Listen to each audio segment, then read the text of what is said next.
Bueno, hoy tengo una entrevista, bueno, más interesante, lo comentaba hace un momento, con Karina García Reyes. Ella acaba de publicar un libro, Morir es un alivio. Cuando morir puede ser un alivio es que algo va muy mal con la vida. Y no se trata de un libro sobre el suicidio, aunque quizá tenga algo de suicida dedicarse en un país como el nuestro a actividades de alto peligro.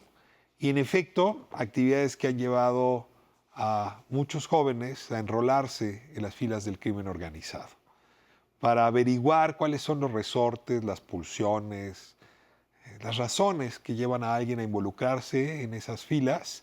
Elena entrevistó a varias personas en el norte del país, justamente dedicadas en algún momento de su vida al narcotráfico, al crimen organizado, y esas entrevistas son el material con el que se publica este libro.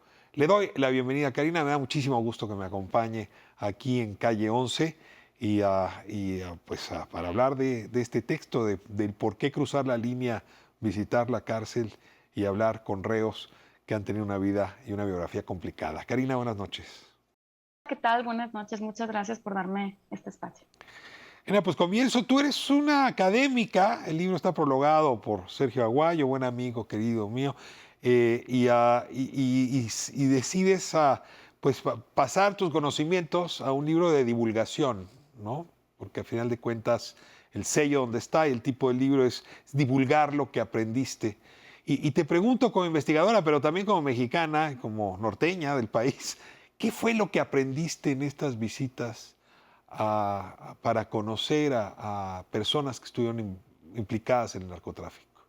La gran pregunta con la que yo empiezo mi investigación es, ¿qué se puede hacer para disminuir la violencia del narcotráfico en México? Y sobre todo lo que más me interesaba y me sigue interesando es entender cómo es posible que un ser humano sea capaz de infligir tanto dolor, tanto sufrimiento a otro ser humano. Y así es como yo empecé mi investigación de doctorado. Y lo que aprendí así a grandes rasgos fue que este comportamiento violento no se da de un día para otro. Es decir, con las historias de vida que justamente yo comparto en este libro, nos podamos dar cuenta de que los resortes, las bases de su comportamiento violento, se dan y se nutren desde que son pequeños. Y es lo que justamente yo quiero compartir con ustedes con este Quizá libro. desde un par de generaciones antes de que haya nacido. Efectivamente, porque algo de lo que yo me di cuenta con los relatos de estas personas es que, pues básicamente se repite, ¿no? El patrón. Sus padres eran violentos con ellos, así como sus abuelos fueron violentos con sus padres, y ellos mismos cuando les toca ser padres, que lamentablemente, pues muchos de ellos empiezan a tener hijos cuando son adolescentes, ¿no? Y repiten el mismo patrón, porque es justamente lo que conocen. Karina, me voy a quejar de la academia. La Quéjate. academia durante algún tiempo hizo muchos estudios con métodos estadísticos, y yo déjame decirlo con un método más deductivo que inductivo, ¿no? Cosa que se vale, pues, para tratar de explicar justamente la violencia en el país, en fin. Cuando tú te acercas a los físicos pueden estudiar el universo, ¿no? Su magnitud, pero también pueden estudiar el átomo. Y a veces el átomo te da más información que el universo. Y al final de cuentas es la ciencia física. Esto que tú haces de abandonar los métodos más socorridos de los estudiosos de la violencia para estudiar el átomo, o sea, la biografía de la persona, es algo que debe haberse ocurrido al primero que se puso a estudiar la violencia y sin embargo ha sido muy lento ese trasvase, ese tránsito. ¿Por qué renunciar a los métodos de la academia tradicional y meterte a este estudio más de biografía, más de, decías tú, decíamos, de resortes íntimos que te convocan a la violencia? Pues qué buena pregunta, Ricardo. Bueno, más que renunciar es complementar. Y yo Ujú. comparto esa, más que una crítica, es una observación. Y tú sabes que en la academia, cuando uno empieza una investigación, lo primero que haces es identificar cuál es el hueco en la literatura, cuál es el vacío, qué nos falta. Entonces, cuando yo empiezo a revisar la literatura, precisamente me doy cuenta de lo que estás diciendo. Tenemos una gran cantidad de estudios estadísticos cuantitativos y que de ahí yo me baso justamente. Tenemos muy buenos estudios en México que nos dicen que tanto las víctimas como los victimarios de la violencia y el narcotráfico en México más del 90% son hombres entre 15 y 25 años, con un perfil demográfico muy particular, que son hombres con bajos niveles de educación, bajos niveles de bajos recursos. Entonces ya teníamos un perfil, eso es importante. Yo creo que el estudio cuantitativo y el estudio cualitativo son complementos. El problema es cuando uno únicamente se basa en uno de estos dos. Y yo lo que hice fue precisamente complementar lo que ya sabíamos. Ya sabemos que este grupo demográfico es el más vulnerable. Bueno, ahora vamos a ver por qué. ¿Qué nos dicen ellos? ¿Qué dicen ellos? Y eso fue lo que yo hice. Ahora, estas personas te contaron su verdad, que no es la verdad. Estas personas te contaron su ficción, que no, probablemente no siempre está pegado a lo que les ocurrió. ¿Cómo le hiciste para separar la ficción de la realidad en alguien que ha estado metido en un mundo pues donde la ficción y la realidad no están claramente distinguidas? ¿Si me explico? Ok. Bueno, pues primero que nada con el método que yo escogí, que precisamente es un método cualitativo, que es historias de vida. Y por, obviamente, de hecho, una aclaración, es un centro de rehabilitación de drogas, donde yo hice mi trabajo de campo. Entonces yo lo que hice fue, pues ahora sí que primero contactarme con el director del centro, quien a su vez me contactó con los líderes de las secciones donde están, donde residen estos hombres, y fue a través de ellos que yo me pongo en contacto con estas personas. ¿Cómo corroborar lo que dicen? Pues en sí no tengo una triangulación en términos de corroborar exactamente todo lo que dicen. El método de historia de vida lo que nos ofrece es precisamente, y que era mi intención, más que corroborar un dato histórico, un dato exacto, yo lo que quería entender era, independientemente de lo que estuvieran involucrados, qué hayan hecho, qué había detrás, cuál era su historia de vida, cómo fue su niñez, antes de involucrarse en el narcotráfico. Entonces, para mí lo más importante era entender digamos, la base del iceberg, ¿no? Entender cómo vivieron ellos la vida antes de ingresar al narcotráfico. Ya los detalles de en qué organización trabajaron, cuánto les pagaban, etcétera, etcétera. Honestamente, para mi investigación es Eran irrelevante. Lo irrelevantes. importante era, por ejemplo, yo te puedo decir, yo primero los entrevisté de manera informal. Una vez que pasamos la entrevista sin grabadora, sin apuntes, así como estamos, bueno, estamos en una grabación, pero era una conversación muy íntima. Después ya que aceptaban ser parte de la investigación, ya aprendíamos la grabadora. Y bueno, también ese fue un método de triangulación. Yo hablé con ellos primero y después, o sea, tuvimos dos conversaciones. Y esa fue también una manera de corroborar un poco como la primera versión. Cuando uno se acerca a estas entrevistas, presupones que eres una persona muy distinta a la que vas a entrevistar. Y después de esas entrevistas te das cuenta que no hay tanta distancia entre el entrevistador y el entrevistado, o como tú has dicho, como tampoco la hay entre la víctima y el victimario, que me parece una frase muy provocadora. ¿Me dejas irme a corte y de regreso hablamos de la empatía entre el entrevistador y el entrevistado? ¿Qué da? ¿Qué quita? ¿Para qué sirve? Estamos de vuelta con Karina García Reyes hablando de su libro recientemente publicado, Morir es un alivio. Elena, déjame regresar al tema de la víctima y el victimario, y no cité a Hannah Arendt en balde, ¿no? Cuando Adolf Eichmann acudió a ser juzgado en Israel, el mundo entero esperaba ver a un horrendo monstruo, el responsable justamente de conducir a las personas judías a Auschwitz y otros campos de concentración. Y Arendt ahí, que va sobre todo como corresponsal, no como académica, ¿no? como periodista, publica un artículo muy fuerte que es justamente con el argumento de la banalidad del mal. Es decir, cuando descubre que entre Eichmann y ella pues no hay tanta diferencia, ambos tienen piel, ambos tienen ojos, ambos tienen cabello, ambos son parte de una estructura, de un contexto, y que en efecto es la maquinaria más que el individuo lo que provoca el mal. Yo aquí te pregunto si saliste la misma después de estas conversaciones, si te diste cuenta de que no eres tan distinta a ellos, o si realmente, te pregunto, eres tan distinta a ellos. No, realmente, sí, definitivamente hay un antes y un después en mi vida personal y emocional. Un antes y un después de esta investigación. Yo creo que, y lo menciona en el libro justamente, que creo que después de esta investigación perdí cierta inocencia, o más bien dicho, ignorancia, ¿no? Que gracias a los muchos privilegios con los que crecí, pues yo no sabía, yo no me daba cuenta de las condiciones socioeconómicas que imperan en nuestro país y que vulneran a tantas personas.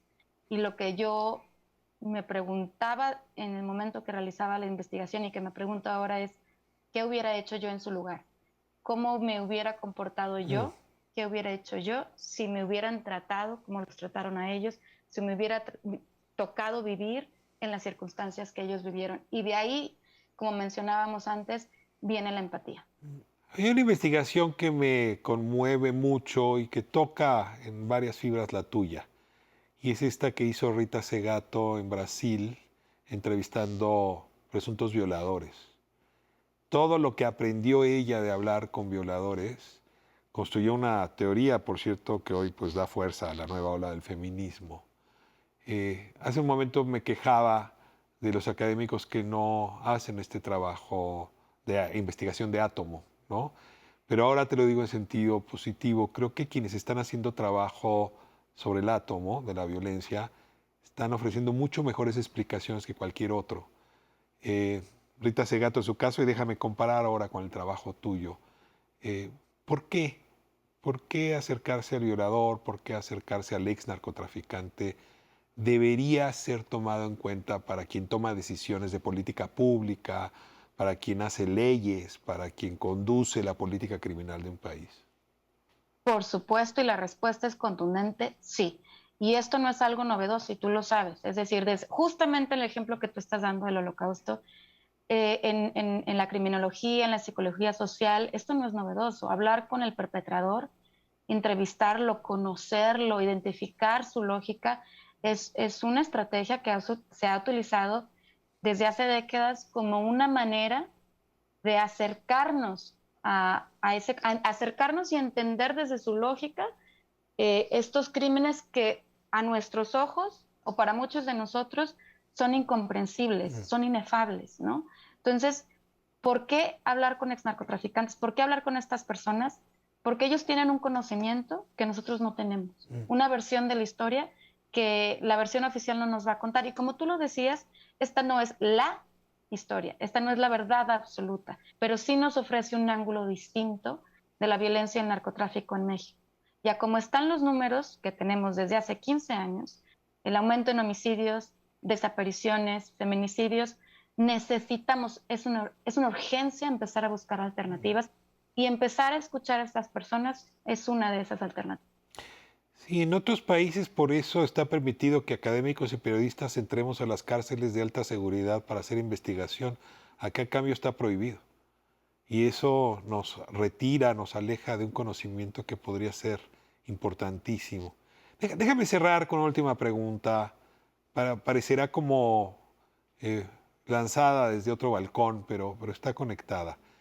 Hemos cometido muchos errores de política pública respecto a la famosísima lucha contra el crimen organizado, las drogas, en fin. Y hemos visto pasar muchas soluciones enfrente. La solución que México tiene hoy, lo ha explicado muy bien el presidente López Obrador, es de un lado una Guardia Nacional con despliegue en todos lados, ¿no? Que eso puede ayudar mucho. Y lo segundo es un apoyo, un programa, un conjunto de apoyos de programas, sobre todo a estas poblaciones presuntamente vulnerables y por lo tanto criminales. Jóvenes construyendo futuro, parece ser como una de las apuestas más serias. Yo te pregunto, después de esta experiencia tuya, hombre, también no es que hayas entrevistado a todos los narcotraficantes del país, pero de este estudio de átomo que hiciste, estas políticas que estamos siguiendo, ¿crees que vayan a pacificar el alma al país, a los jóvenes, a las regiones, al norte? En fin. Honestamente no. Yo le celebro al gobierno federal que le apueste a programas como Jóvenes Construyendo el Futuro, pero no son suficientes. Y justamente ese es uno de los objetivos de mi libro. de resaltar y poner en la agenda la relevancia de la prevención a través del combate y la atención a las violencias diarias que miles de mexicanos viven día a día. Violencia de pandillas, violencia intrafamiliar, violencia de género. Como todo gobierno, nosotros tenemos recursos limitados. Entonces, lo que yo cuestiono es hacia dónde redirigir esos recursos limitados. Yo apostaría por redirigir los recursos y la atención de los 3 niveles de gobierno, federal, estatal y local, hacia la prevención. Fortalecer el DIF, fortalecer o crear instituciones con atención a mujeres y niños que son víctimas de violencia, de abuso, porque finalmente, y eso es lo que trato de comunicar con mi libro, la violencia del narcotráfico se nutre de todas esas violencias. Claro. Entonces, una manera de prevenir de manera sustentable y de manera sobre todo humanitaria es precisamente apostarle a la prevención a través de la Y atención eso va y más el allá combate que a dar estas una violencias. beca, dirías tú. Definitivamente, definitivamente. Dijiste hace un momento, en realidad esto es un ciclo, ¿no? Sí, O son ciclos que vienen de generación en generación, ¿no? Es como la trampa de la pobreza, déjame llamarla así, la trampa de la violencia. Tú sí, la trampa de ajá. la pobreza la cotas, en efecto, apoyando sobre todo a que las niñas estudien, se alimenten bien, y esto rompe, por cierto, la siguiente generación. Si juego con esta Ujú. metáfora y con esto cierro, ¿cuál sería la trampa de la violencia que hay que quebrar, que hay que terminar con ella, el ciclo de la violencia donde podríamos intervenir de manera drástica? La violencia de pandillas, la violencia intrafamiliar y la violencia de género. El machismo, pero eso ya sería una conversación muy diferente. Pero esas tres para mí son lo más importante. Y ahí, insisto, es súper importante que gobiernos locales y estatales y federales se pongan de acuerdo, porque ahora sí que habrá lugares donde sean necesarias unas estrategias y en lugares donde no sean. Entonces aquí lo importante es que pues se atiendan estas violencias para cortar, como tú dices, el ciclo de violencia. Elena, la verdad es que me quedas mucho a deber, muchos temas me habría encantado seguir platicando contigo, pero tengo una ventaja. Puedo seguir leyendo tu libro. Morir es un alivio para continuar esta conversación y entender cómo morir podría no ser un alivio, sino un disuasorio, digamos, un disuasivo de la violencia en la que muchas personas están involucradas. Te felicito por este trabajo, te lo agradezco muchísimo como mexicano y pues a leer que sí hay un conocimiento aquí, que ojalá quienes hoy están tomando decisiones decidan hacer propio. Hasta muy pronto. Gracias, Karina. Muchas gracias por tu espacio. Un abrazo.